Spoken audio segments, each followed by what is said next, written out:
اور اگر تم ان سے پوچھو کہ آسمان سے پانی کس نے برسایا، پھر اس سے زمین کو اس کے مرنے کے بعد کس نے زندہ کیا، تو کہہ دیں گے کہ اللہ نے۔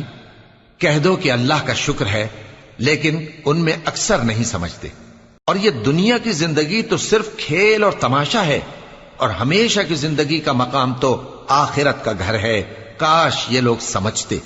پھر جب یہ کشتی میں سوار ہوتے ہیں تو اللہ کو پکارتے، خالص کرتے ہوئے اسی کے لیے اطاعت کو، لیکن جب وہ ان کو نجات دے کر خشکی پر پہنچا دیتا ہے تو جھٹ شرک کرنے لگ جاتے ہیں، تاکہ جو ہم نے ان کو بخشا ہے اس کی ناشکری کریں اور فائدہ اٹھائیں۔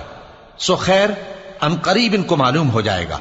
کیا انہوں نے نہیں دیکھا کہ ہم نے حرم کو مقام امن بنایا ہے اور لوگ ان کے گرد و نواح سے اچک لیے جاتے ہیں؟ کیا یہ لوگ باطل پر اعتقاد رکھتے ہیں اور اللہ کی نعمتوں کی ناشکری کرتے ہیں؟ اور اس سے بڑا